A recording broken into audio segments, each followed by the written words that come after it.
Es una historia que abarca casi 4000 años. Una historia sobre el documento más antiguo de la civilización occidental. Con un mensaje que es intemporal y misterioso. El libro egipcio de los muertos es la guía de los egipcios para la otra vida y puede ser el primer documento religioso del mundo. Desde el polémico arqueólogo que planea sacarlo de Egipto clandestinamente. No toleraré que nadie se aparte de la ley, ni usted ni sus amigos nativos.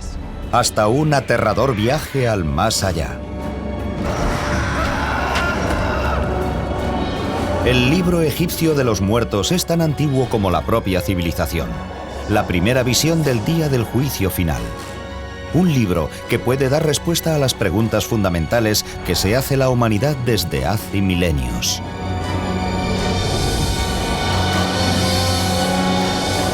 El libro egipcio de los muertos. Momias. Son los misteriosos restos de una de las civilizaciones más antiguas de la historia. Nos hablan de enormes periodos de tiempo y de secretos envueltos bajo los antiguos sudarios. Resultan muy familiares y a la vez muy extrañas. Un aterrador recordatorio de nuestra propia mortalidad. Y, sin embargo, una tentadora promesa de inmortalidad. Las momias solo son los restos de un misterio mucho mayor, la punta del iceberg. Los antiguos egipcios creían en una amplia e intrincada vida tras la muerte. Se esperaba que cada cadáver modificado resucitase en otro mundo, y solo existe una guía hacia ese mundo, el libro egipcio de los muertos. Es el nombre dado a unos manuscritos enterrados con los muertos momificados en el antiguo Egipto. El libro de los muertos era una especie de guía para los difuntos y un libro de conjuros para ayudar a los muertos en su viaje por la otra vida y el proceso para alcanzar la inmortalidad. Es un libro de magia, por supuesto. Es una colección de conjuros cuyo objetivo principal es facilitarle la otra vida y la inmortalidad al difunto. Es un libro para los muertos porque nos habla de lo que se encontrarán los muertos en el más allá. Por eso lo llamamos el libro de los muertos. Es muy importante porque es la búsqueda de la inmortalidad. Se ha dicho que a los antiguos egipcios les importaba más la otra vida que la vida en la tierra. Y debió de haber sido así para quienes vivieron en la antigua ciudad de Tebas durante la 19ª dinastía, hace más de 3000 años. Vamos a hablar de un egipcio que en los anales de la historia solo figura como Ani.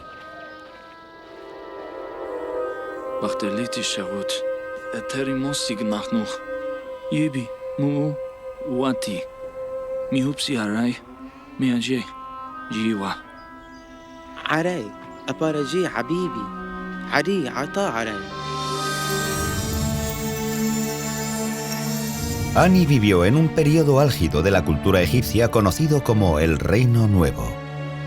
Desde el año 1600 hasta el 1200 a.C., los faraones, con su genialidad militar, conquistaron tierras desde Nubia hasta Siria. Faraones como Ramsés y Seti construyeron enormes palacios y lujosos templos religiosos.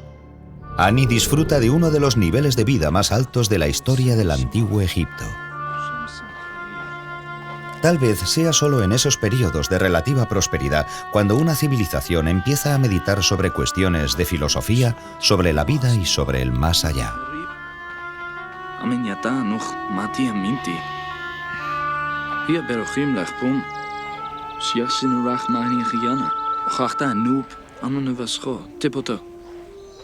El registro histórico nos deja claro que la otra vida debió de haber tenido un gran peso en la mente de Ani.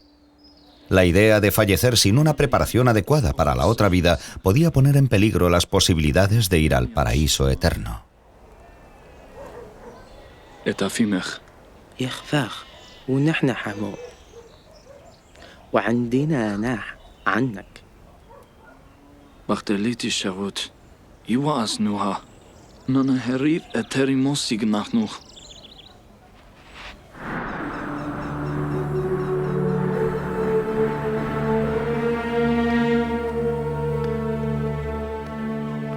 La prueba de la obsesión de Annie con el más allá es esta extraordinaria pieza de arte funerario conocida como el manuscrito de Annie.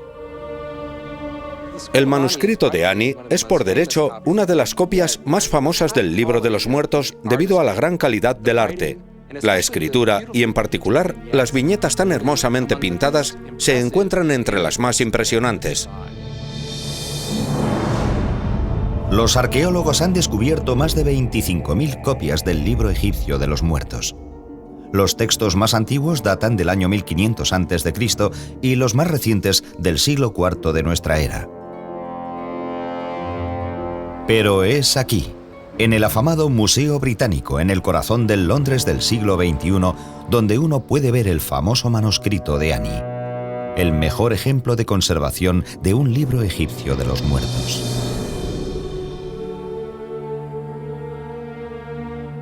Pintado en el año 1250 a.C. aproximadamente, contiene 65 conjuros mágicos y plegarias y más de 150 ilustraciones a color. Esta exquisita obra de arte es uno de los manuscritos más largos descubiertos hasta ahora. Desplegado mide casi 24 metros.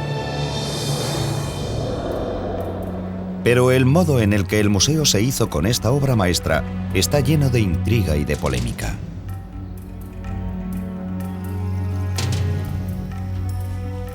El manuscrito fue traído de Egipto en 1887 por un empleado del museo llamado Ernest Alfred Thompson Wallis Budge. Fue un autor prolífico y escribió más de 100 libros sobre egiptología, la mayoría de los cuales se sigue vendiendo.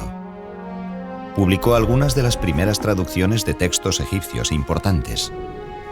Coleccionó miles de objetos que han sido reconocidos como algunos de los mejores ejemplos de arte antiguo. Sin embargo, hay quien dice que Budge era un erudito de segunda fila, un mal arqueólogo y un ladrón cultural que adquiría antigüedades por cualquier medio posible. Estaba allí dedicándose al robo y al pillaje, básicamente. La gente emplea juicios culturales que están totalmente fuera de lugar. En su época, el hecho de que se llevase materiales de culturas antiguas era muy normal. Desde un punto de vista moderno, no se le puede considerar un ladrón cultural. No es como se veía eso en aquellos tiempos, aunque por otro lado lo que hacía era casi ilegal. Yo creo que era un ladrón, porque uno puede ser honrado toda la vida, pero si un día roba algo, pasa a ser un ladrón. Aunque Budge es polémico hoy en día, en su época fue un respetado traductor y uno de los mejores conservadores del Museo Británico. En el otoño de 1887 lo enviaron a Egipto a recoger objetos.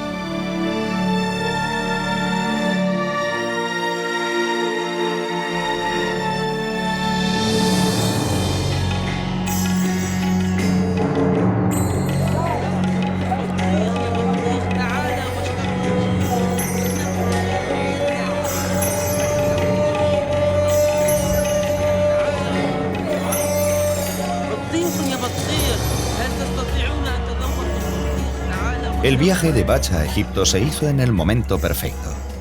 Poco después de su llegada, comenzaron a surgir noticias sobre artefactos descubiertos recientemente y que él remarca en su autobiografía. Aún no llevaba muchas horas en el Cairo cuando descubrí que todo el mundo hablaba de los descubrimientos realizados en el Alto Egipto y circulaban las historias más increíbles. Rumores de los hallazgos han llegado a todas las grandes ciudades de Europa y en el Cairo había representantes de varios museos continentales haciendo cada uno todo lo posible por llevarse la parte del león. La primera parada de Budge, el Museo Egipcio, para reunirse con un colega egiptólogo. Le sorprende el mal estado de la colección del museo.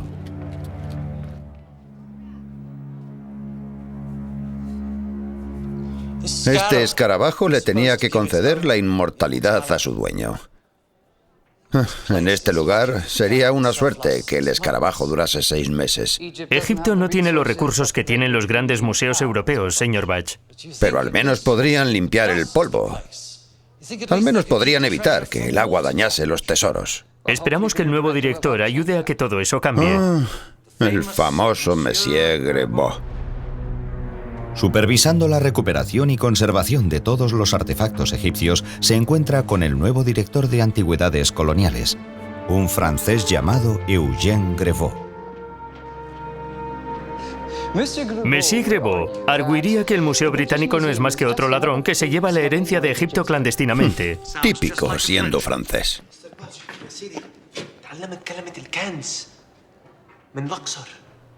¿Tesoros en Luxor? A mí eso no me suena a arqueología. Emil, le presento a mi ayudante Ramsey. No pensará hacer algo ilegal, ¿verdad? Por supuesto que no. Comprar antigüedades es un robo. No es un robo. Mientras Egipto trate de este modo sus tesoros, es conservación. Buen día, Emil.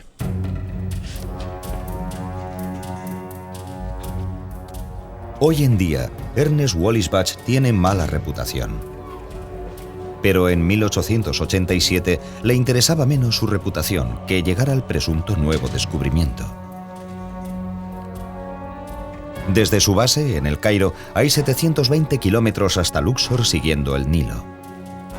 Bach está decidido a llegar hasta el tesoro antes que otros coleccionistas.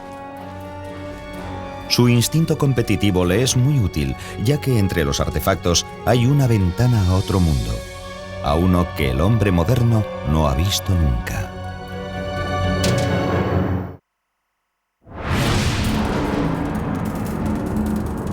El descubrimiento del manuscrito de Ani es una de las mejores historias de la egiptología.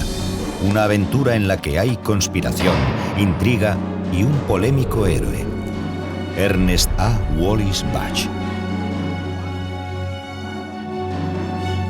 En 1887, Bach se encuentra en Egipto para recoger artefactos para el Museo Británico.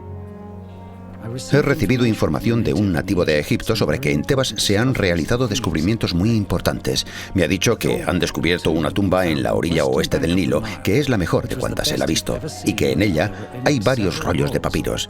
Me ha pedido que vaya allí sin falta y tome posesión de todas aquellas cosas antes de que las autoridades las puedan incautar y meter en la cárcel a sus dueños. El final del siglo XIX fue una época muy dinámica de la historia de la egiptología. Por una parte estaba emergiendo la nueva arqueología, pero a la vez existía la antigua tradición del pillaje e incluso de profanación de tumbas por parte de los tratantes de antigüedades. Bach pocas veces extrajo antigüedades de tumbas. Prefería comprárselas a los tratantes. El próspero mercado negro dio lugar a una extraordinaria colección para el Museo Británico, pero también ayudó a destruir algunos de los tesoros arqueológicos de Egipto. El mercado negro era muy malo para la venta de antigüedades. Egipto fue violado. Lo llamamos la violación del Nilo. Violaron al Nilo. Se llevaron el legado del país y ahora está en todas partes.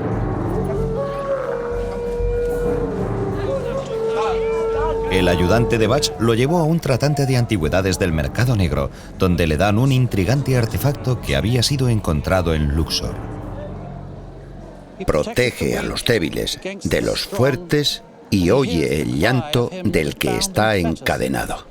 En 1887, Bach es uno de los pocos occidentales que sabe leer jeroglíficos. Es auténtico, ¿sí? Sí. Yo diría que es muy auténtico. Es una descripción de Ra, el dios Sol. Es de la 18ª dinastía. Me atrevería a decir que es de una copia del Libro de los Muertos. Yo lo llamo la Biblia de los egipcios. Es el texto religioso más antiguo del mundo. No será más antiguo que la Biblia. Oh, sí que lo es. De hecho, esta parte parece ser lo que llaman confesiones negativas. Es una lista de pecados que uno no debería cometer. La verdadera fuente de los 10 mandamientos. Mahmoud. Sí. ¿Es esta la única pieza de papiro? Oh, no. El hombre que lo encontró, el que encontró el manuscrito, lo cortó en trozos pequeños como ese para vendérselos a los coleccionistas. No tengo más. ¿Pero es del nuevo descubrimiento? Sí, puedo pedir que traigan al hombre que lo encontró. Está en Luxor. El problema del mercado negro de antigüedades es que la gente acaba robando cosas y sacándolas de su contexto. Es igual de malo si se hizo en el siglo XIX como si se hace hoy. Al hacerlo, se destruye completamente la comprensión que uno pueda tener del objeto. Es un placer como siempre, Mahmoud. Supongo que sigues prefiriendo dinero europeo. Por supuesto, señor Bach. Mañana tendré a un guía esperándole. Es un viaje de 2 días. Estaremos preparados. Bach quiere llegar a los nuevos descubrimientos, pero sabe muy bien que el nuevo director de antigüedades, Eugène Grevaux, pretende llegar allí primero. En 1887, Bach sabe que el rumoreado hallazgo de papiros manuscritos es importante, pero solo ahora se está empezando a comprender el verdadero valor histórico del Libro de los Muertos. Muchos creen que es el ejemplo más antiguo de escrituras religiosas del mundo. Se pueden ver cosas escritas en la Biblia, en el Antiguo Testamento y en el Corán. Y por lo tanto, la religión actual no llega de repente. Hay etapas. El Libro de los Muertos es en realidad la primera etapa del pensamiento humano sobre la otra vida. El Libro de los Muertos tiene sus antecedentes en los textos religiosos más antiguos que tenemos del Antiguo Egipto. Fueron inscritos en las pirámides durante la Quinta Dinastía alrededor del 2300 a.C. Posteriormente, reyes y nobles egipcios eligen las mismas inscripciones de las pirámides para escribirlas dentro de sus ataúdes. Y ese grupo de textos se conocen como los textos de los sarcófagos. Luego, en la época del Reino Nuevo, que tiene un tremendo resurgir en la producción literaria y artística, encontramos literatura mortuoria que empieza a reunir todos los conjuros de los sarcófagos y a escribirlos en papiros, algo que se puede llevar y enterrar con la momia. En 1250 a.C., durante la vida del escriba Ani, los conjuros del Libro de los Muertos tenían ya más de 1000 años de antigüedad. Sabemos por el registro histórico que Ani era escriba de un templo. Hoy podríamos considerarlo un contable. Sabemos que es un escriba real, encargado de cuadrar las cuentas de todas las ofertas hechas a los dioses. Los templos eran instituciones religiosas, pero también de gran importancia económica. Y él era el encargado de las ofrendas, pero también de los graneros del templo. La posición de Ani como escriba nos dice que formaba parte de un grupo educado dentro de la élite egipcia. Pero está claro que Ani debía de estar muy preocupado por su lugar en la otra vida. La eternidad solo se puede garantizar poseyendo un libro de los muertos. Es probable que el Libro de los Muertos fuese creado en una institución llamada la Casa de la Vida, que era un lugar conectado a los grandes complejos de templos donde se promovía el aprendizaje religioso, se ideaban los rituales, se creaban los mitos, o al menos se elaboraban, y donde se generaban los textos funerarios. Ani se habría reunido con un sacerdote en uno de los templos para preguntarle sobre el Libro de los Muertos. Había 2 formas de conseguir el Libro de los Muertos. Uno era encargándolo especialmente y teniendo que pagar posiblemente un precio alto por un libro de alta calidad diseñado para uno desde un principio. Pero también sabemos que muchos libros de los muertos se hicieron sin indicar a quién pertenecían. El nombre del propietario, que se repite durante todo el Libro de los Muertos, se deja en blanco, de modo que cuando alguien llegaba y decía que quería uno, simplemente escribían el nombre del nuevo dueño y ya estaría preparado para dejarlo en su tumba.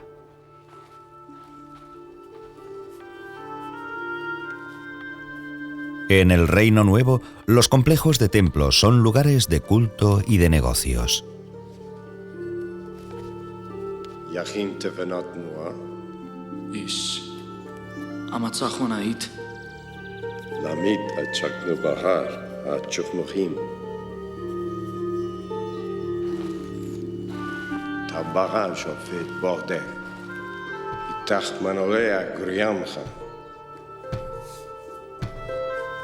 Un pergamino egipcio comienza como un tallo de la planta del papiro que crece en abundancia a lo largo del Nilo.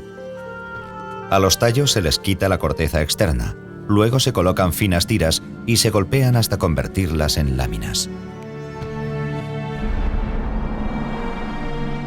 En un clima seco como el de Egipto, el papiro es muy estable y puede durar miles de años sin deterioro alguno.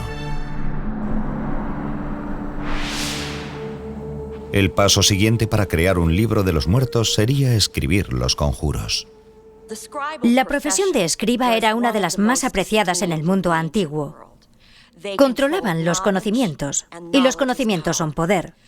Un escriba no llegaba a ser un escriba accidentalmente. Hacían falta años de rigurosa preparación, empezando por pequeños que se enviaban a las escuelas de escribas en los templos o en el Palacio Real. Pasaban años y años para llegar a dominar los miles de símbolos del lenguaje jeroglífico. En el antiguo Egipto, el lenguaje es mágico, tiene el poder de crear. Es muy parecido a la idea del Evangelio de San Juan sobre que en el principio existía el verbo. Existe un principio primordial del lenguaje, que, por supuesto, forma parte de lo que es el libro de los muertos. Su objetivo es crear otra vida llena de dicha. La parte final de la creación del libro de los muertos sería pintar las imágenes individuales o viñetas. Se cree que dichas imágenes tenían un poder mágico, el suficiente para determinar el destino de un hombre.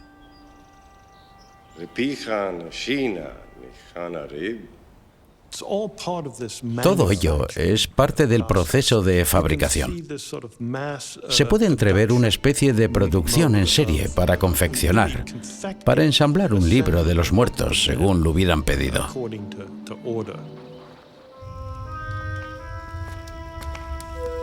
Comprar un libro de los muertos le habría afectado a toda la familia de Annie. Era muy caro. Tal vez el sueldo de medio año para una persona de la posición social de Annie. Los antiguos registros revelan que la esposa de Annie se llamaba Tutu. La pareja debió de haber hablado mucho sobre el libro de los muertos. En el Reino Nuevo, la elección era difícil para una familia: proveer para el presente o para la eternidad.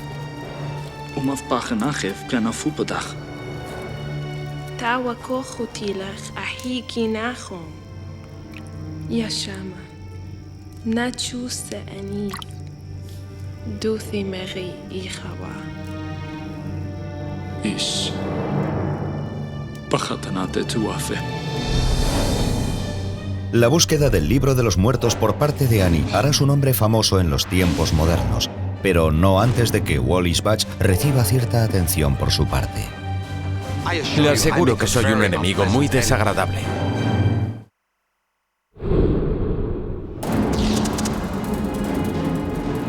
Se ha dicho que la del antiguo Egipto era una cultura de muerte.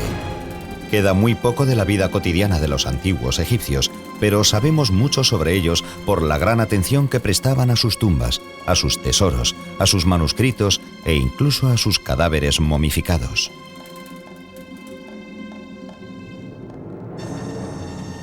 Hoy la religión de los faraones se encuentra con la tecnología del siglo XXI. En un estudio sin precedentes, los egiptólogos utilizan ciencia médica de vanguardia con momias de 3000 años de antigüedad. La tecnología digital permite que los egiptólogos desenvuelvan a sus momias prácticamente sin dañar sus preciados tesoros.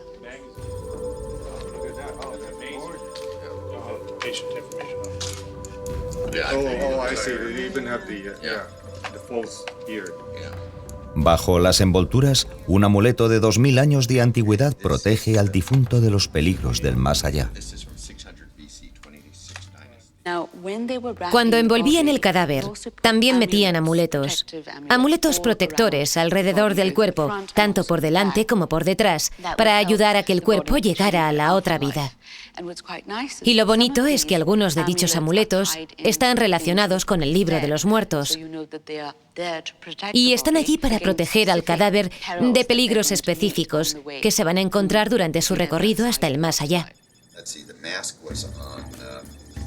Pero ¿por qué se molestaban los antiguos egipcios en conservar a sus muertos? Los antiguos egipcios momificaban a sus muertos porque creían que el alma necesitaba un vehículo más físico para disfrutar de todos los placeres de la otra vida. Y por eso momificaban los cadáveres, es decir, los conservaban para que el alma pudiese volver a un cuerpo que estaría perfectamente conservado y así poder disfrutar de la comida, la bebida y cualquier otra cosa que la otra vida pudiera ofrecer. Pero momificar un cadáver no era un proceso fácil. Lo que hacían los embalsamadores era retirar todos los órganos internos, los pulmones, el hígado, el estómago y los intestinos. Metían los órganos en vasijas ceremoniales conocidas como vasijas canópicas que luego serían sepultadas con el cadáver. Después se utilizaba un gancho largo para extraer el cerebro por la nariz. Los egipcios no creían que el cerebro fuese un órgano esencial. Se puede ver que el defecto está aquí, por donde entran a través de la nariz, haciendo un orificio en la base del cráneo para extraer el cerebro. Una vez extraído el cerebro, derretían resinas y vertían resina líquida a través de la nariz y movían la cabeza para que el cráneo quedase bañado. Eso se hacía para evitar el crecimiento de bacterias en el cráneo. El corazón era el único órgano que dejaban en el interior del cuerpo. Se consideraba el centro de inteligencia y sentimientos, algo que necesitarían en la otra vida.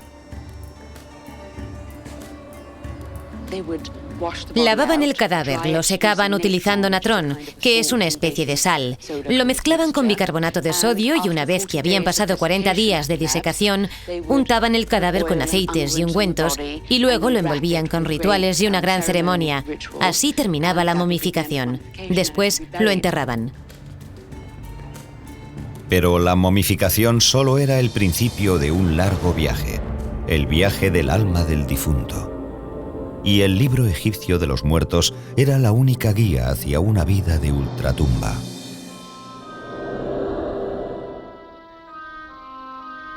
En algún momento cercano al año 1250 a.C., un escriba egipcio llamado Ani empezó a preocuparse por el más allá. Creía que el libro de los muertos le proporcionaría sosiego. Cuando uno fallece y se va a la otra vida, el camino, el viaje de una a otra, es muy peligroso. Y el espíritu del difunto, antes de renacer para siempre, tenía que pasar una serie de pruebas. Y el libro de los muertos proporciona respuestas y protección contra los peligros del viaje. Se trata de la búsqueda de la inmortalidad. Sin saber lo que hay en el libro de los muertos, el difunto nunca llegaría a la otra vida. Para los antiguos egipcios, lo más importante era la otra vida. El libro de los muertos era caro y la decisión de comprar uno era un proceso difícil y complicado. Había 186 conjuros entre los que elegir, y el manuscrito se producía basándose en las necesidades o en el presupuesto de cada persona. Los sacerdotes del templo ayudaban a cada persona a elegir los conjuros necesarios para la otra vida.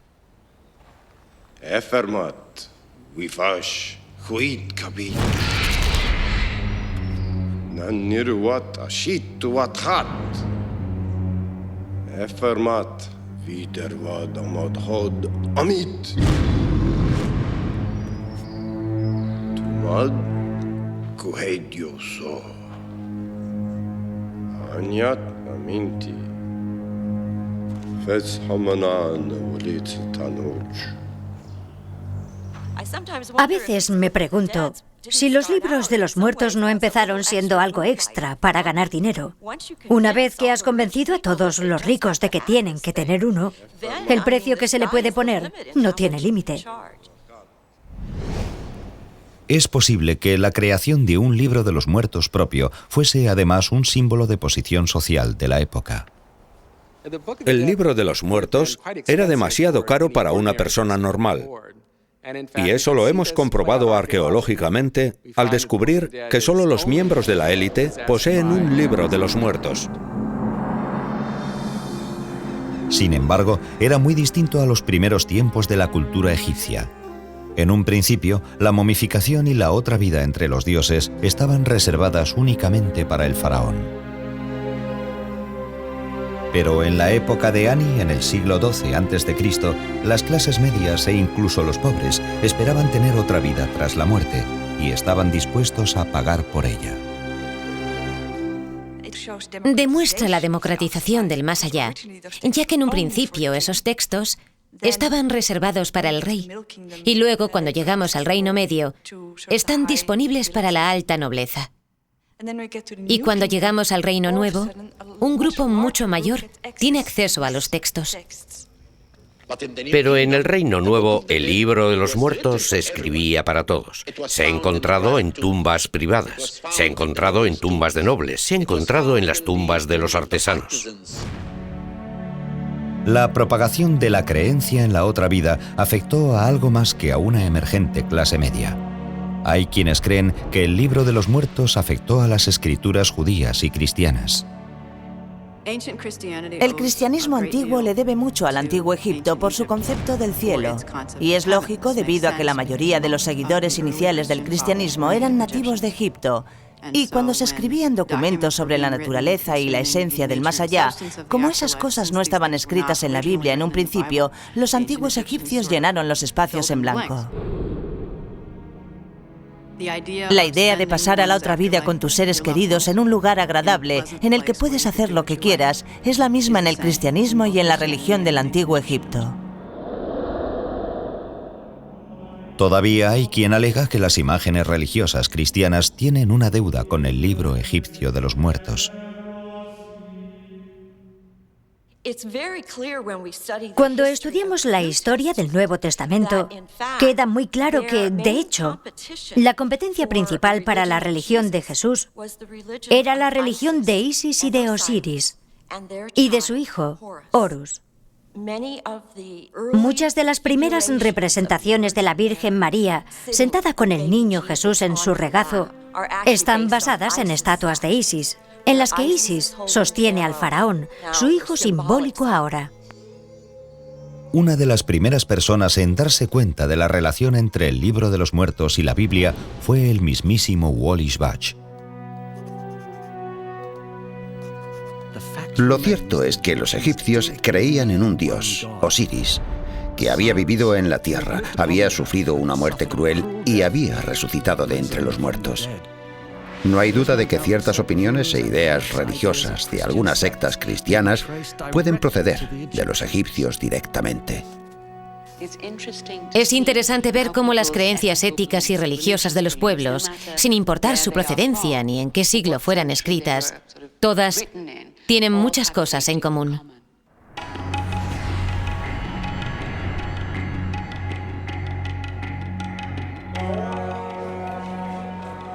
Cuando Ernest Wallis Budge llega a Egipto en 1887, el país está controlado por una coalición europea. Tras una rebelión musulmana en 1882, Gran Bretaña y Francia comparten el control del país y del importantísimo Canal de Suez. Su coalición controlará la política y la economía de Egipto durante décadas.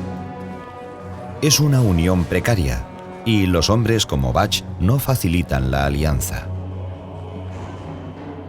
Budge ha oído rumores sobre un enorme descubrimiento en Luxor, pero sus planes para dar con él lo llevan camino del enfrentamiento con el director francés de antigüedades coloniales, Eugène Grevaux. Señor Budge, ¿Sí? acompáñeme. ¿A usted? ¿De qué se trata? Órdenes del señor Grevaux. Tiene que hablar con usted. Oh, tiene que hablar conmigo. Ramsey, nos vemos delante del hotel mañana a las 9 de la mañana. Monsieur Grevaux había publicado un libro muy bueno sobre la religión egipcia, pero por naturaleza, disposición y preparación era inadecuado para el puesto que le habían dado. Siéntese. Tiene que esperar aquí. ¿Aquí? Y todos los que procurábamos el bienestar de Egipto lamentábamos su nombramiento.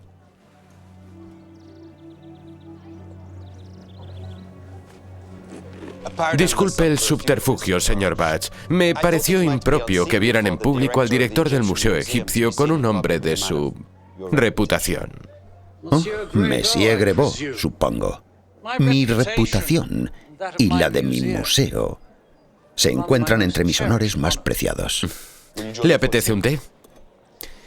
Me temo que tendrá que volver al Museo Británico con las manos vacías, señor Batch. Como guardián de las antigüedades egipcias, debo informarle de que tengo la intención de evitar el saqueo de los tesoros de la nación. Monsieur Grebot, la meta del Museo Británico es la conservación del legado del mundo. Mi antecesor dice que en su viaje anterior salió de Egipto con más de 1.400 antigüedades ilegales. Su antecesor envió casi la misma cantidad al Louvre. Debería saber que es ilegal sacar antigüedades de mi país, señor Batch.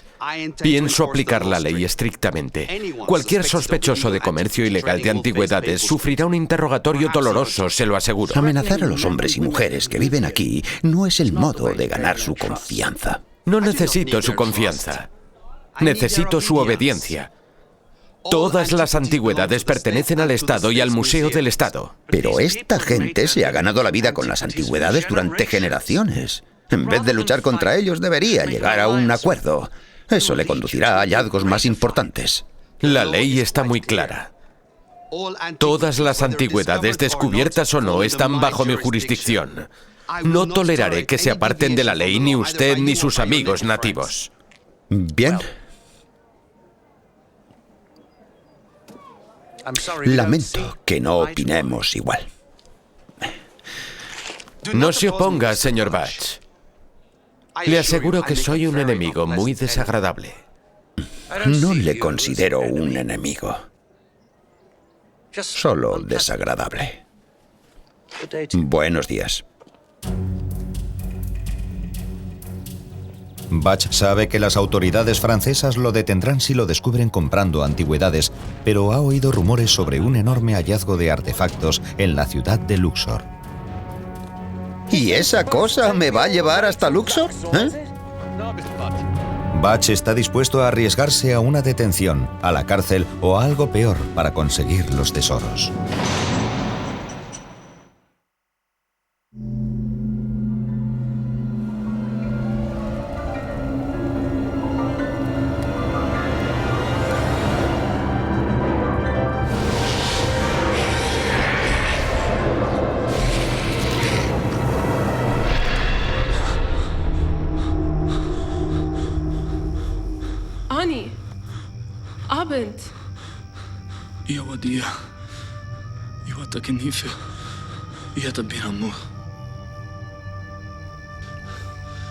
Si un egipcio se quiere asegurar la vida eterna, solo tiene una solución: el libro de los muertos.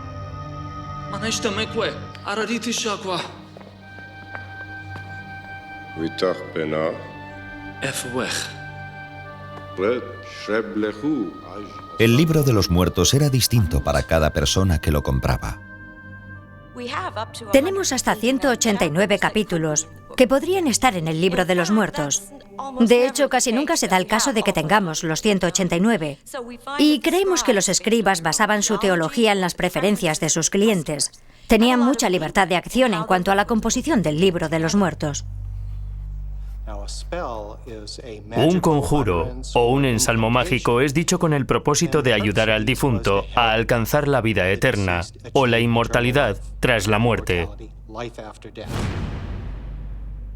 Los conjuros incluidos en el libro de los muertos contenían protecciones contra los demonios que podían atacar al difunto. Incluso hay uno para evitar que fallezca una segunda vez.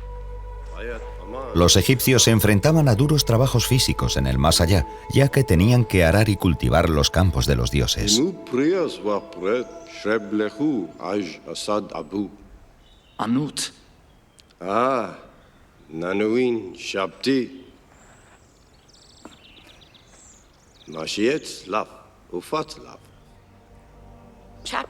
El capítulo 6 permite que el difunto, cuando le pidan que haga cualquier trabajo manual, dé vida a unos pequeños clones de sí mismo o de sí misma. Y ellos hacen todo el trabajo sucio. Por lo que todos tenían que llevar consigo el capítulo 6. De lo contrario, se encontrarían en el más allá sin sirvientes. Los egipcios incluso robaban algunos de los conjuros, algunos anotados de un modo excelente. ¿Cómo podía informar sobre eso una persona muerta? No lo sé.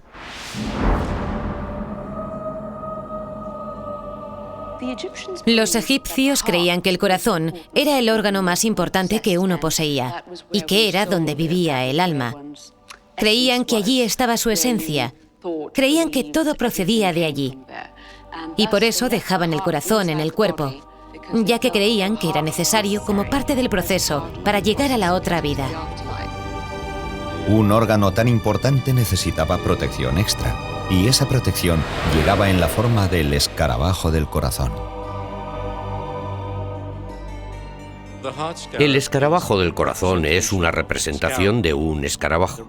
El motivo por el que es un escarabajo es que en Egipto el escarabajo simbolizaba el sol naciente, un escarabajo alado elevándose sobre el horizonte, por lo que el escarabajo del corazón estaba asociado a la idea del sol naciente. El sol naciente era el símbolo de la resurrección de los egipcios muertos. El escarabajo llevaba inscrito en su embés uno de los conjuros del libro de los muertos, que básicamente explica por qué uno no mintió, no robó, no engañó y era de buen corazón. Así estaba justificado. El escarabajo del corazón era un poco como un informe para el difunto. Les preocupaba mucho que el corazón pudiera revelar ciertas cosas que habían hecho mientras estaban vivos y que podrían dañar sus posibilidades de llegar a la otra vida.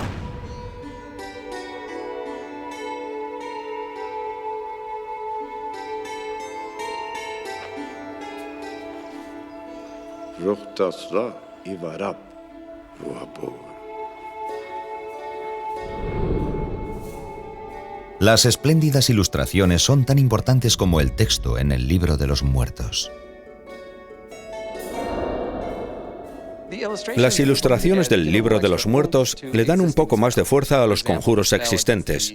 Por ejemplo, el conjuro contra el escarabajo demonio, que le podía devorar a uno, tenía una gran representación, y eso le daba una fuerza mágica al conjuro, ayudándole al difunto a vencerle. La creación del manuscrito de Ani pudo llevar meses o incluso más de un año.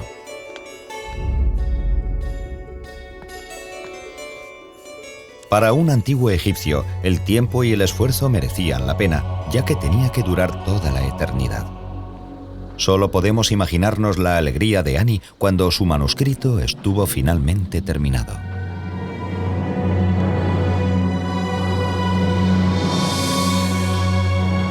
Hay muchos manuscritos del antiguo Egipto, pero hay muy pocos que tengan la elaboración y el esplendor artístico del manuscrito de Ani.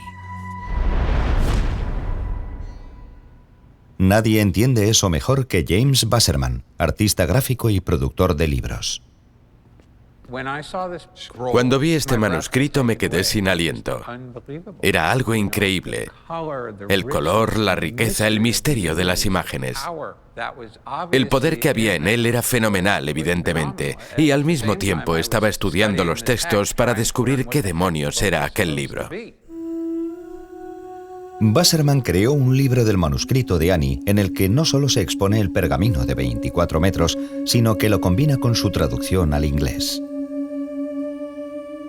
Uno puede leer el libro de los muertos de Ani tal como él mismo lo habría visto. Si uno lee, estudia y medita sobre las imágenes y las historias que hay en el libro de los muertos, nota una sensación de orgullo, una sensación de pertenencia. El iniciado pretende aprender y perseverar por medio de pruebas de su carácter moral. Aquí vemos a Ani y a Tutu acercándose a la escena más dramática de todo el papiro, donde el corazón de Ani será puesto en la balanza y sopesado contra la pluma de la verdad de la diosa Maat.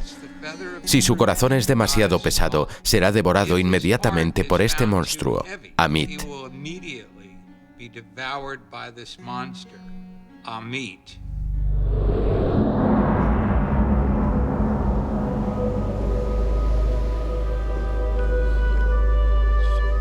Para los antiguos egipcios, la muerte es el primer paso hacia la salvación.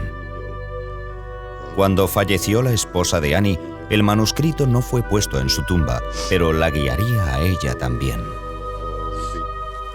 Un solo rollo servía para unir a una pareja en el campo de juncos.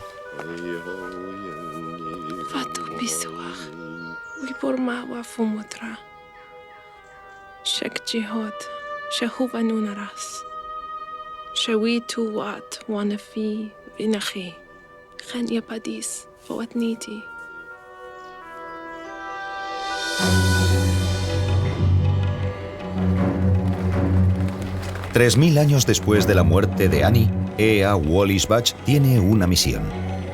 Le han hablado de un rumoreado tesoro en Luxor, el nombre moderno de la antigua ciudad de Tebas. Budge quiere ser el primero en llegar. Gracias, caballeros. Habrá una recompensa mayor cuando regrese. Gracias. Pero la búsqueda de Budge va a ser interrumpida. Señor Budge. ¿Usted de nuevo? ¿De qué se trata esta vez? Queda detenido.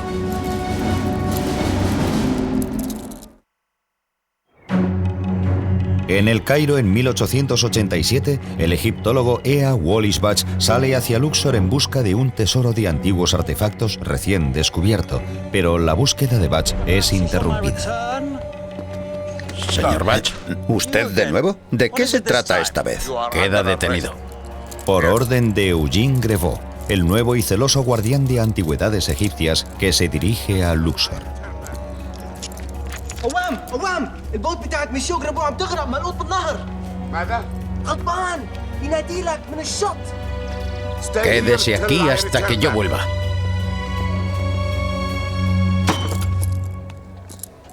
Ramsay había descubierto que Monsieur Grevaux partía hacia Luxor aquella misma mañana y le dijo al capitán de su barcaza que si encallaba, Budge le daría 70 euros. Sí, y se los daré. Buen trabajo, Ramsay. Budge ya era conocido por sus engaños y los eruditos aún hoy siguen debatiendo sus cuestionables métodos de recolección. Uno de los problemas de Budge es que no era arqueólogo. No le preocupaban los detalles ni las normas en una época en la que uno podía comprar casi todo lo que quería, por lo que sus métodos de recolección no se consideran muy éticos. Me da la impresión de que Budge, con sus tejemanejes, era mucho más parecido a Indiana Jones que a un anciano erudito que solo quiere estar sentado en la trastienda del Museo Británico. Otros sugieren que los métodos de Budge podían ser necesarios en aquella época.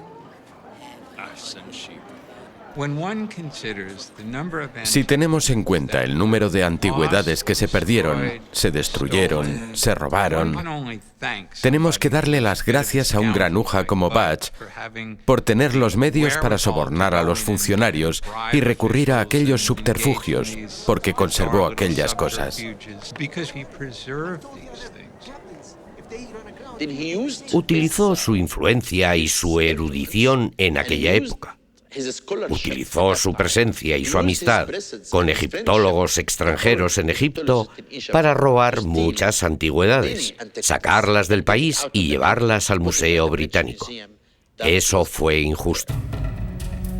Finalmente, Budge parte hacia Luxor, todavía un paso por delante de su némesis, Grevaux. Se dice que en el tesoro que busca hay varias partes de un libro egipcio de los muertos.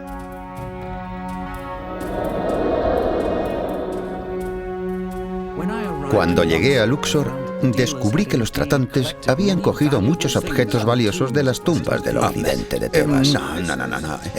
Busco antigüedades. ¿Antigüedad?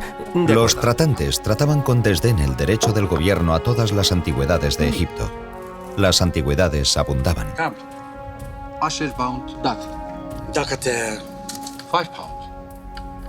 Pero el dinero no.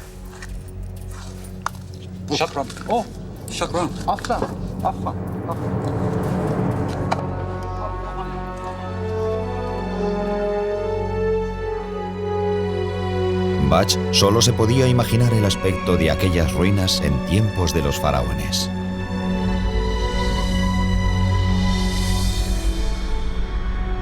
Unos 3000 años antes, cuando Luxor era conocido como Tebas, un escriba llamado Ani encargó su propio libro de los muertos, que le costó el salario de medio año. No tardará en ponerse a prueba su valor para él en la otra vida.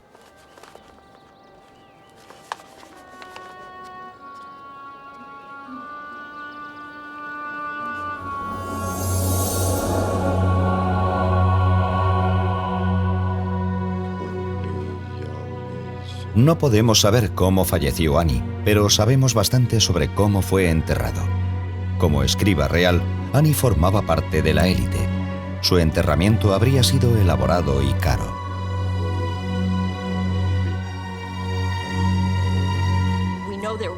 Sabemos que había distintas gamas de precios para la momificación.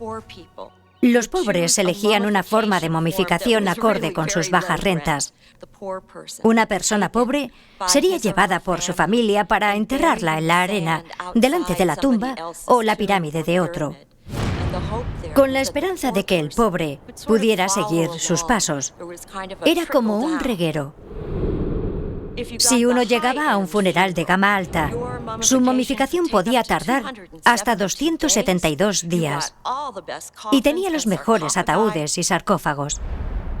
Tras la momificación, el difunto era colocado en un trineo con forma de barco arrastrado por bueyes y era llevado a su tumba, en uno de los grandes cementerios que salpicaban la orilla oeste del Nilo.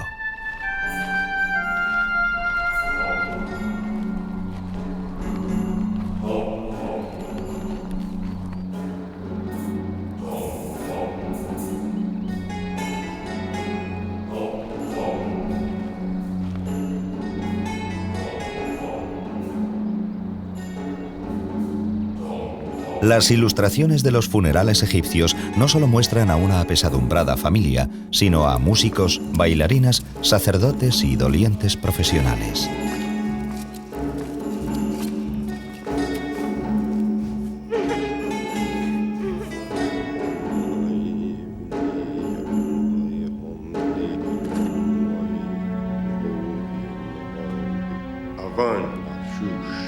El rito funerario final de una momia era la colocación del libro de los muertos.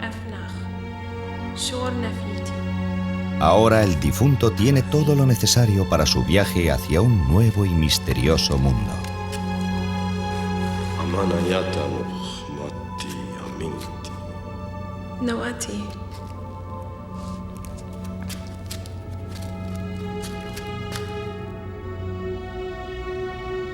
بشف عثور ونشويتي شات عن بخيس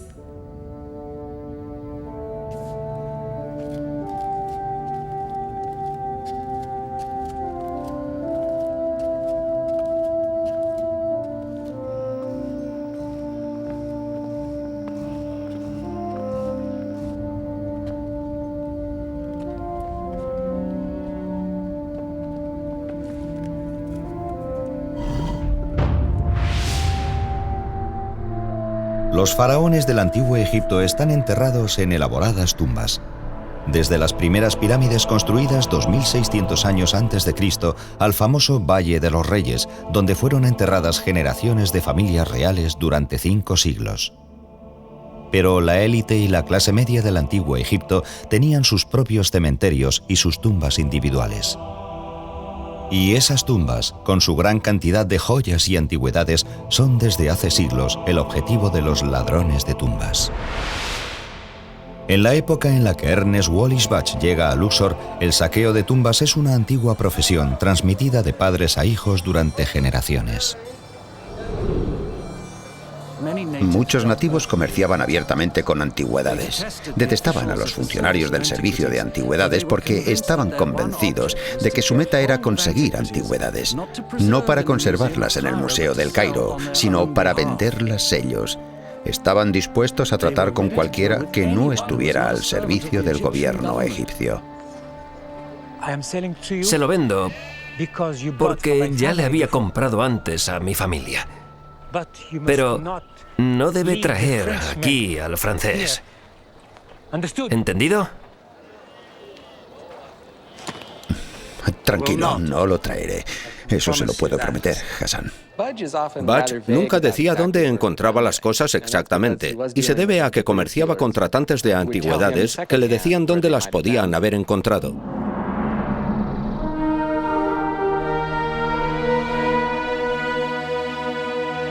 Es muy probable que llevasen a Bach a Kerna, en la orilla oeste del Nilo, muy cerca del Valle de los Reyes.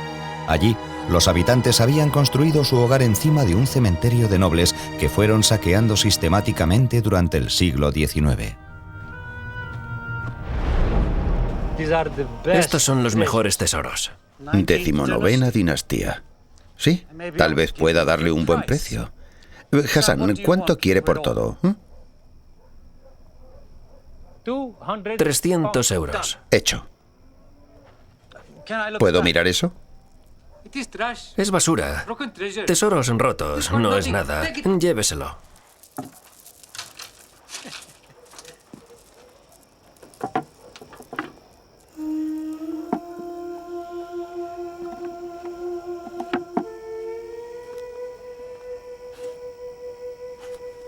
¡Oh, Dios mío!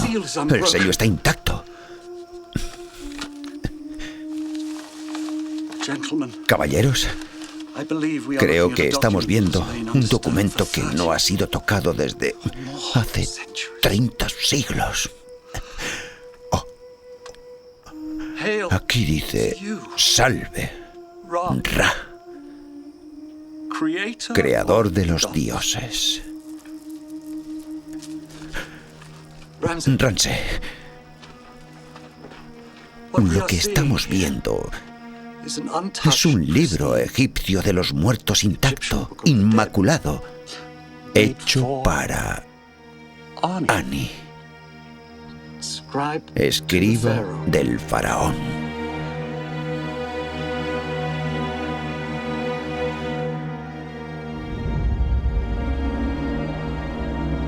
Para un egiptólogo como Bach, un manuscrito es un objeto fascinante, pero para un antiguo egipcio como Ani, el rollo es la llave para la vida en el más allá.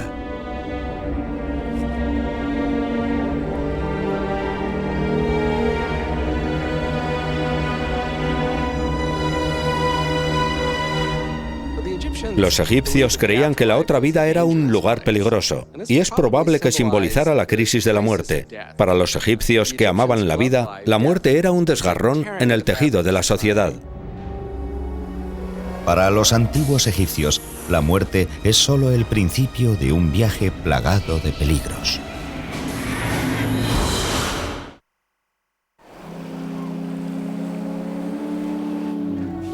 En 1887, Sir Ernest Wallis Bach está en Egipto en busca de antigüedades para el Museo Británico, y durante un viaje a Luxor, donde se encontraba la antigua ciudad de Tebas, descubre el rollo de Ani, de 24 metros de largo. Lo que estamos viendo es un libro egipcio de los muertos intacto, inmaculado, hecho para Ani. En el antiguo Egipto se enterraba una copia con la momia como guía hacia la vida de ultratumba.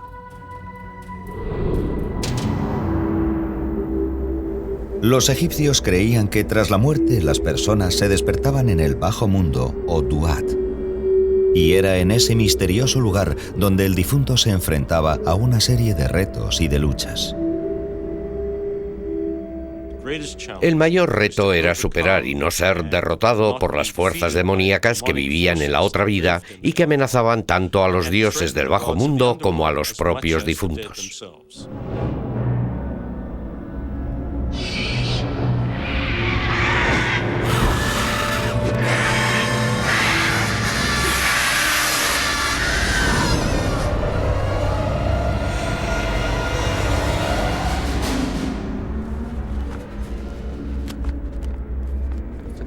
Para los egipcios, la muerte era una crisis, pero eran muy optimistas y creían que se podía superar, pero no sin una serie de pruebas y penalidades.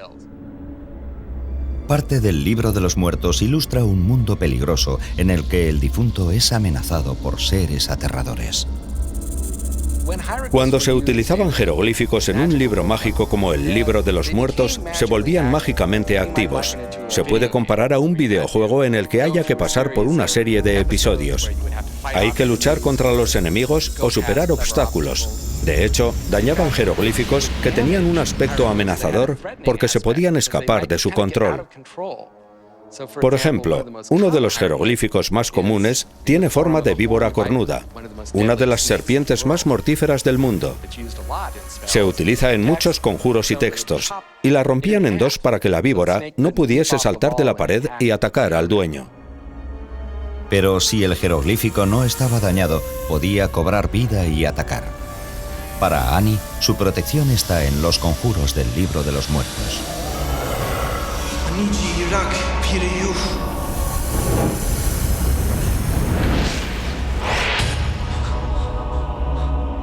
Pero en la otra vida egipcia también hay aliados.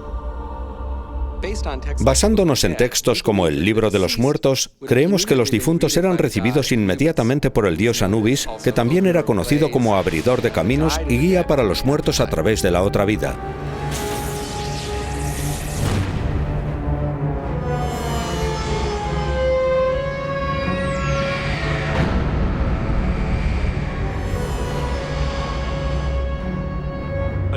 Anubis es un dios muy prominente en el bajo mundo y también en lo relacionado con la momificación y el ritual funerario de los muertos. Siempre aparece con la cabeza de un canino y se identifica con el chacal y con los demás caninos que existían en Egipto y que solían vivir en los bordes de los valles donde estaban los cementerios. Por lo que siempre existió esa íntima relación entre los perros salvajes y el mundo de los muertos. Anubis es guardián y guía de los difuntos. Su misión consiste en asegurarse de que llegan a salvo al juicio y de que llegan a todos los sitios a los que precisan ir. Uno de los capítulos más importantes del Libro de los Muertos es un misterioso ritual llamado la apertura de la boca.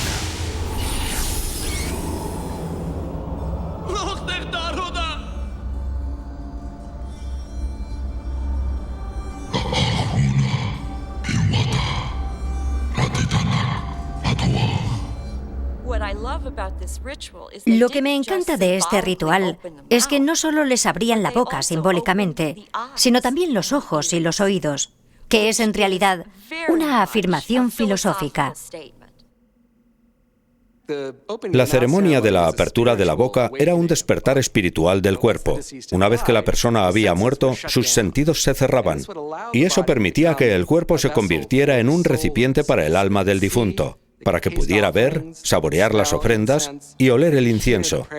Podían escuchar las plegarias que rezaban, así como utilizar el Libro de los Muertos para que les ayudase en su viaje a través de la otra vida.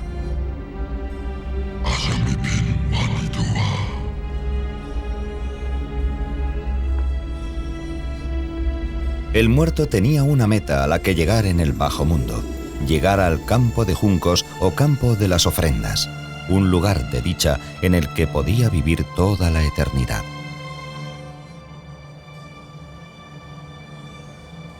Pero llegar al campo de las ofrendas es un viaje largo y difícil, plagado de amenazas. Cualquiera de ellas puede poner en peligro la posibilidad de que Annie llegue al paraíso. En 1887, Ernest Wallis Budge está en Luxor y solo un paso por delante de las autoridades egipcias y francesas. Está claro que sus poco ortodoxos métodos dan resultados, pero le crean poderosos enemigos. Mira esto, Ramsey. Más de 3000 años y los colores del manuscrito aún brillan. Es casi como si todavía estuviera vivo.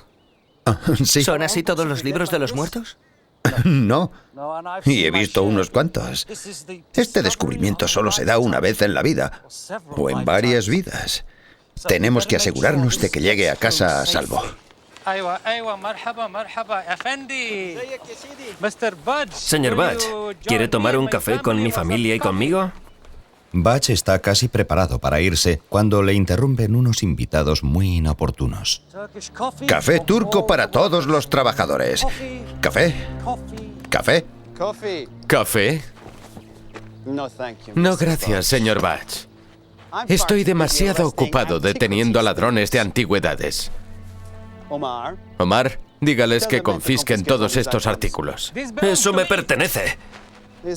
Esto le pertenece a la nación de Egipto y usted irá a la cárcel. Ya hemos detenido a los otros ladrones de tesoros de este barrio, pero parece que hemos dejado lo mejor para el final.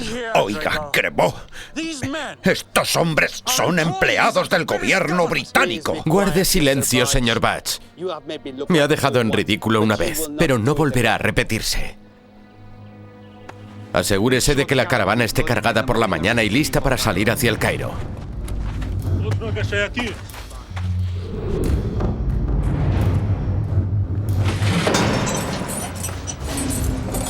Con el manuscrito en manos de las autoridades, Bach sabe que se puede perder para el mundo de manera definitiva.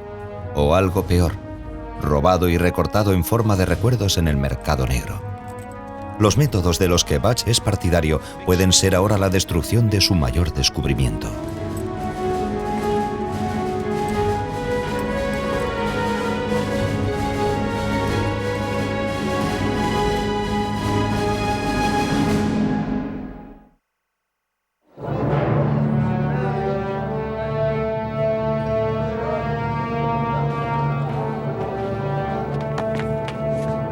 En 1887, Ernest Wallis Bach descubre el magnífico manuscrito de Annie, que solo sirvió para que las autoridades se lo confisquen y lo metan a él en la cárcel.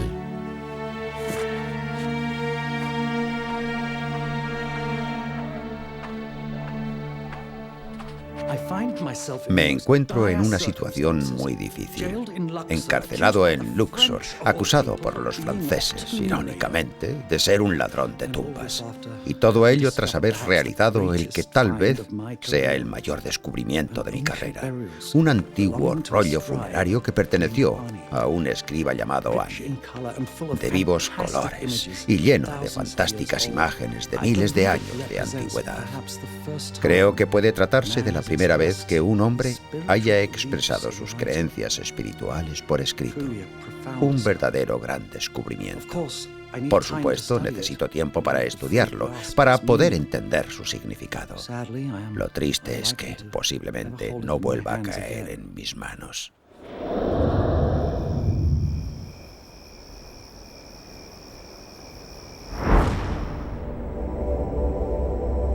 Para Annie, su libro de los muertos es ahora un mapa de carreteras hacia la sala del juicio, donde los dioses determinarán si merece vivir eternamente en el campo de juncos.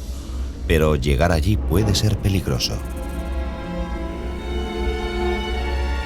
Los conjuros incluidos en el libro de los muertos contenían protección contra los demonios que podían atacar a los difuntos.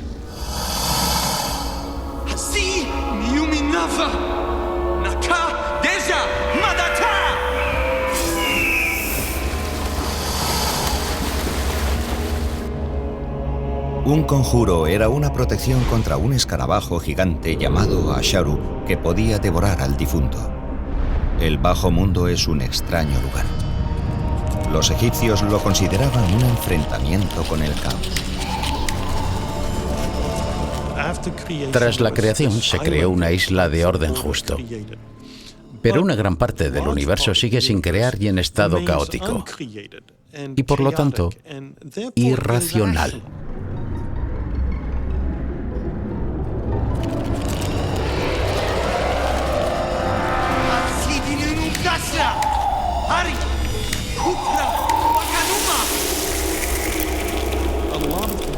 Una buena parte del libro de los muertos trata sobre ese tipo de magia irracional, de luchar contra fuerzas irracionales con medios irracionales.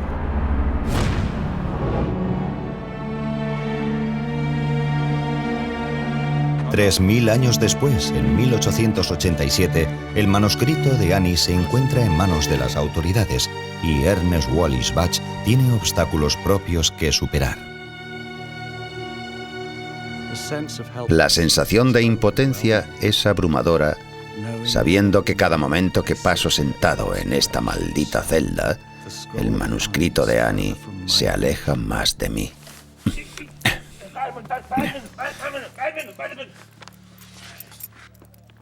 باج الإنجليزي وحسام السارق أنتما حران انطلقا من هنا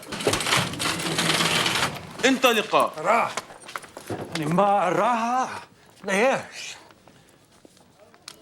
هذه جرزارفي أنا ما شفتك بخشيش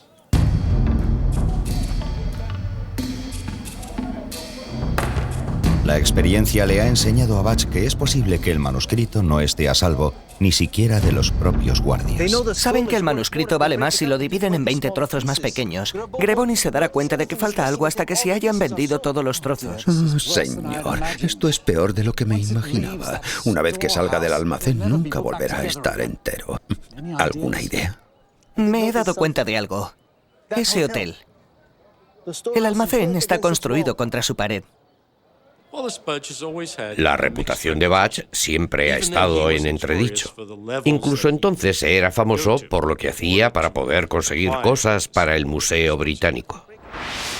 En su autobiografía, Butch revela cómo fragua un plan. Entre las casas que estaban selladas y vigiladas, había una pequeña que colindaba con la pared del jardín del viejo Hotel Luxor. La casa era una fuente de considerable ansiedad para mí, ya que en ella estaba almacenado el papiro de Annie. Mi única esperanza era hablar con el director del hotel. Ya veo que los tesoros de Egipto están a punto de ser destruidos, o como mínimo de ser enviados a Francia, todo debido a un desafortunado malentendido con Monsieur Grevaux. Sin embargo, podemos salvar el tesoro. De hecho, algunos pequeños tesoros pueden incluso llegar a las paredes de su hotel, y solo sería necesario llegar a un acuerdo concreto. ¿Qué clase de acuerdo? Butch contrata a varios hombres de la localidad para abrir un túnel en la pared del hotel hasta el almacén donde se encuentra el manuscrito de Annie. Es asombroso lo rápido que trabajan. Estos hombres han estado extrayendo tesoros de las tumbas bajo sus casas durante siglos. La pared de un hotel de 50 años no significa nada para ellos. Faltando solo una noche para que las autoridades se lleven el manuscrito de Annie, ¿será suficiente el plan de Butch o se perderá para siempre su gran descubrimiento?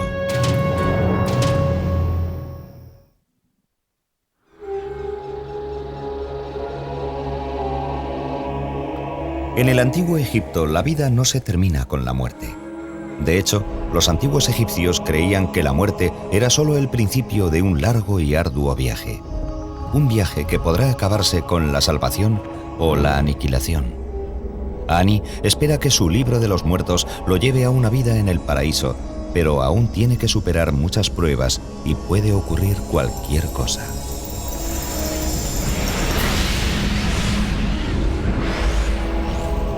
Si el alma errante sigue las indicaciones del manuscrito, con el tiempo consigue llegar a un reto final en la sala del juicio. Aquí se debe encarar a 42 dioses ante 42 pruebas distintas. Delante de cada dios debe negar haber cometido un pecado concreto. Es uno de los mayores retos de la otra vida.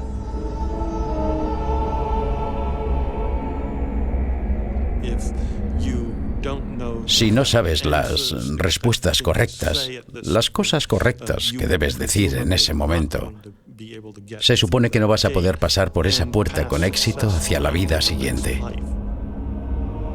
Los 42 mandamientos que Annie debe negar haber incumplido se conocen como la confesión negativa. Es una letanía de cosas que el difunto no hizo. Por lo que dice, no he asesinado a nadie, no he robado nada, no tuve una aventura con la mujer de otro, no hice esto, ni aquello, ni lo otro. Es muy informativa y reveladora sobre las cosas que probablemente hicieron muchos egipcios. Pero lo probable es que solo gracias a los conjuros del libro de los muertos logren superar las confesiones negativas. No se debe confundir esto con la noción de confesión y arrepentimiento. Se trata realmente de un ensalmo mágico para borrar todo lo que uno pudiera haber hecho en la tierra. Un dato interesante es que la mayoría de los 10 mandamientos se puede encontrar en las confesiones negativas. ¿Podrían haberse copiado los 10 mandamientos escritos varios siglos después del libro de los muertos, de la confesión negativa? En el libro de los muertos no hay nada que diga que solo hay un Dios. No hay nada que diga que se debe venerar a un solo Dios. Sin embargo, casi todos los 10 mandamientos, las cosas que prohíben los 10 mandamientos, aparecen en el libro de los muertos. Egipto fue el hogar de Moisés. Es fácil ver los distintos modos en los que el libro de los muertos y la cultura egipcia han influido en la Biblia. Tanto si las confesiones negativas son el origen de los 10 mandamientos como si no lo son, los egipcios creían que una persona debía haber llevado una buena vida. Hay muchos dioses que dirían, ¿qué hiciste? Es casi igual que hacer un examen. Le harían distintas preguntas al difunto para saber si había hecho algo malo. Tienes que abrir todas las puertas. Y no es fácil pasar por esas puertas. Estaban guardadas, con grandes escorpiones.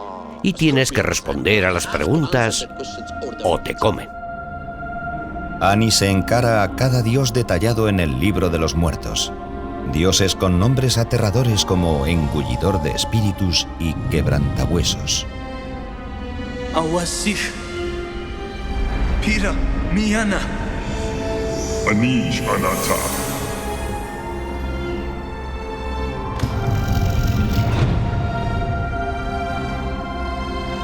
Con cada respuesta correcta del libro de los muertos, Ani avanza a través de las puertas.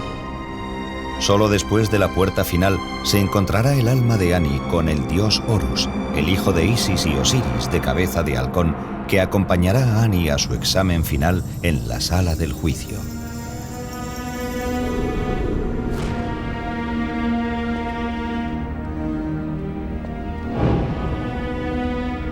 El momento decisivo del libro egipcio de los muertos se conoce como pesar el corazón. Los antiguos egipcios preveían que les esperarían muchos retos en el más allá. Uno de los más importantes era superar con éxito el juicio ante el tribunal de Osiris y que los declarasen dignos de ser uno de los dichosos muertos.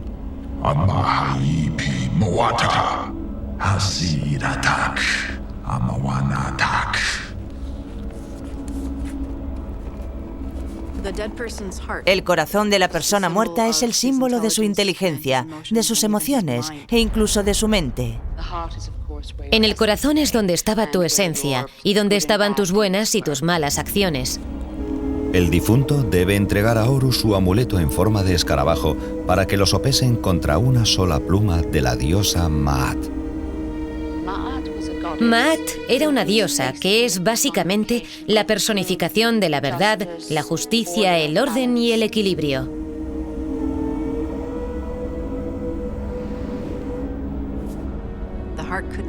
El corazón no podía pesar más que la verdad, pero tampoco podía pesar menos. Tenía que pesar lo mismo. Lo interesante es que esas frases todavía existen en nuestro lenguaje y se oye decir que alguien tiene el corazón pesado o el corazón ligero. Ningún difunto se quería ver atrapado confiando solo en la pureza de su corazón. Por eso el libro de los muertos, con los conjuros apropiados, supone la diferencia. Te ayuda a pasar por los pelos.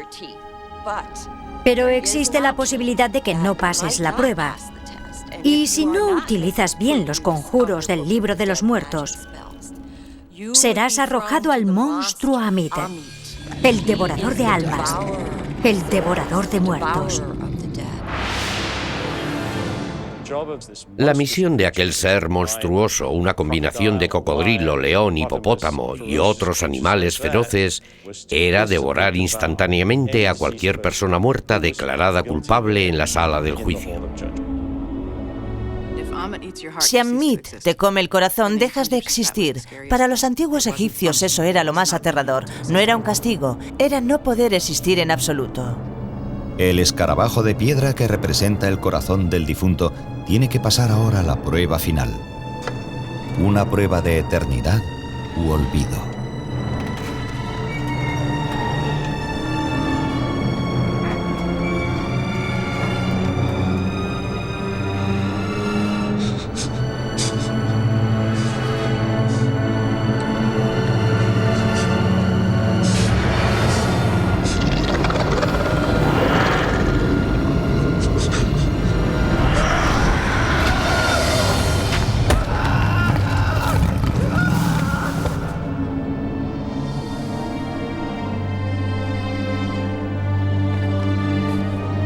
Cuando Annie llega a la sala del juicio, sabe que casi se han terminado las pruebas en la tierra de los muertos.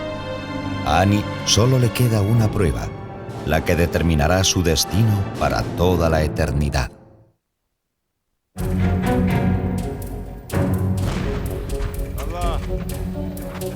Tras haberle confiscado el manuscrito de Annie las autoridades egipcias, Ernest Bach intenta ahora recuperarlo.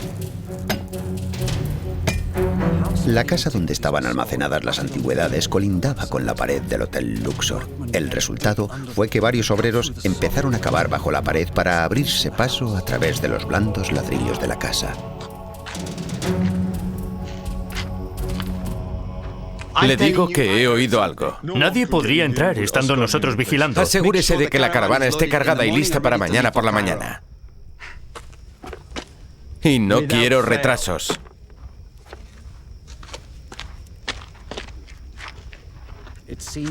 Parecía imprudente confiar demasiado en el silencio de nuestras operaciones y por lo tanto decidimos dar al policía y a los soldados una cena, ya que estaban hambrientos y sedientos. ¡Caballeros! Me temo que me han ordenado volver a Inglaterra. Muchos echarán de menos sus pequeños regalos. Oh, amigo mío, no tiene importancia. Bach era un personaje muy extraño. Tiene un lado bueno y un lado malo. Su lado bueno son sus publicaciones. Su lado malo es que le robó a Egipto. Y, caballeros, me gustaría ofrecerles una pequeña cena en representación de mi gratitud y mi amistad. ¿Ramsey? تفضلوا تفضلوا تفضلوا يا جماعة. Eat well, gentlemen. Bach sabe que si lo sorprenden será el fin de su carrera y pasará muchos años en una prisión egipcia. Pero cree que vale la pena arriesgarse para recuperar tan inestimable obra maestra.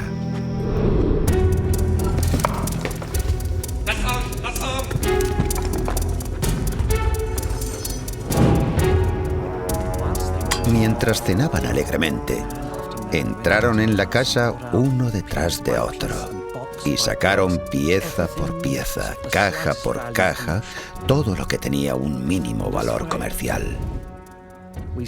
De ese modo salvamos el papiro de Annie. 3000 años antes, Annie cree que el libro de los muertos es inestimable para él. Es su única guía para superar la prueba cuando le pese en el corazón y conseguir entrar en el paraíso eterno. Ibimuati, Mikufsi Arideshawa, Mirioka, Arimaba, Irimaki, Midushi, Digarik, Arai, Agasnata.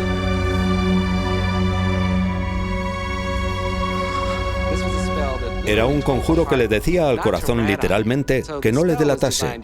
El conjuro estaba ideado para que el corazón no dijera, tuviste una aventura con la esposa de otro, o robaste. Estaba ideado para que dijera, has sido muy bueno, sin problemas. Algunas personas han sugerido que el escarabajo corazón podía ser una manera de abrirse camino por medio del engaño, pero yo creo que representa mucho más. El concepto que una persona necesita para tener calma emocional y estar preparada para lo que pueda ocurrir. Necesita controlar sus emociones, porque para los egipcios el corazón era la sede de sus emociones.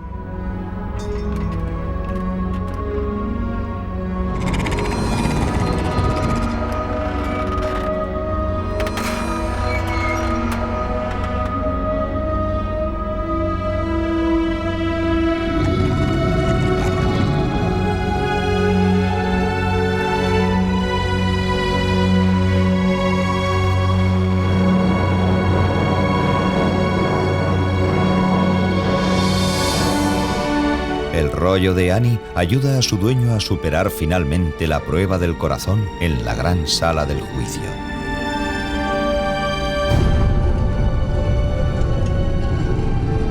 Su viaje ha terminado, su experiencia ha finalizado y ahora puede entrar en el paraíso, en el dichoso campo de juncos.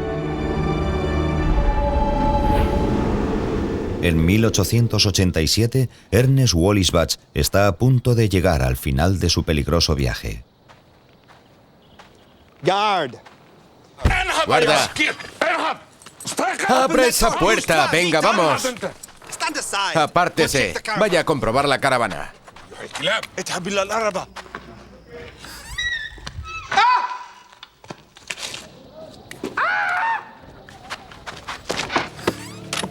Ha desaparecido. Ha desaparecido todo.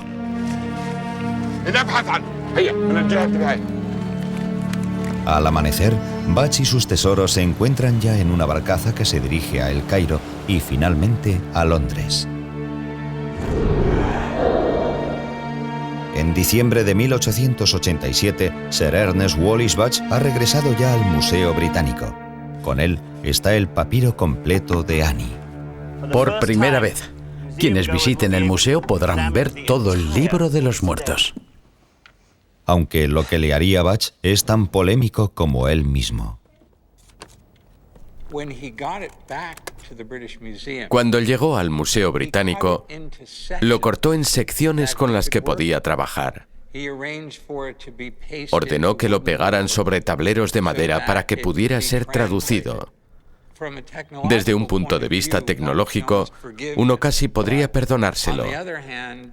Pero por otra parte, destruyó la integridad del papiro para siempre. Bach pasa el resto de su vida en el Museo Británico como conservador de antigüedades egipcias. La mayor parte de sus 14 libros todavía se publican, aunque incluso estos causan polémica. Escribió muchos libros populares, pero rápidamente y sin mucho cuidado, y de hecho, sus traducciones ya estaban desfasadas cuando fueron publicadas en la década de 1890. Bach tiene una reputación mixta entre los egiptólogos. Produjo mucho, pero su erudición no siempre fue considerada sólida. Y su ética de colección dejaba mucho que desear, desde luego. Yo hoy en día todavía leo sus libros. Sus libros son muy importantes. Creo que lo único malo de Bach fue que robó antigüedades. De no ser por la gran cantidad de material que publicó, aunque tuviese defectos, no existiría el interés por la egiptología y las culturas antiguas que existe hoy.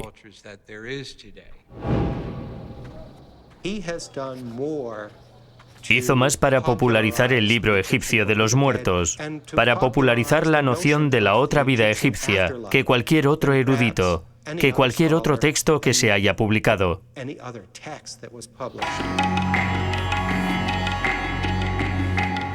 Tanto si Bach fue un erudito, un aventurero o incluso un ladrón, está claro que el manuscrito de Annie es su mayor aportación al mundo de la egiptología. Jamás realizó un hallazgo mayor y nadie ha descubierto otros rollos tan artísticos ni tan completos como el libro de los muertos de Annie. Me pregunto qué pensaría de todo este joven de la imagen. No lo sé. Supongo que no le importaría. Annie deseaba la inmortalidad y con el rollo en el museo, el nombre de Annie será leído y recordado por millones de personas. Creo que tiene razón. Y esté donde esté, espero que Annie nos dé su bendición.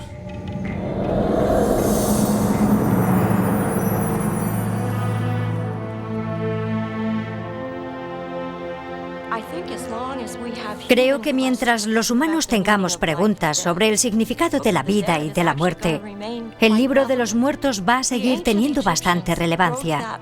Los antiguos egipcios escribieron ese libro no porque ansiaran la muerte, sino porque adoraban la vida y querían que continuase.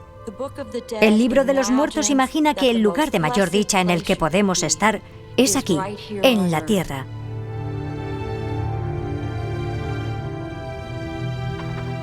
El libro egipcio de los muertos es sobre todo una guía para los vivos, una guía sobre cómo se debe vivir en la tierra, una vida de moralidad y ética para poder llegar a la otra vida. Pero los misterios de los antiguos egipcios perduran. Son los misterios que se encuentran en el corazón del libro egipcio de los muertos.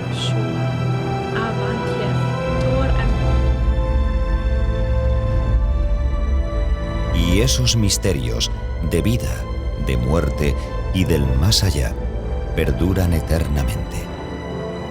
Misterios que solo se pueden comprender por medio de la fe, la esperanza, por obra de la imaginación y del corazón.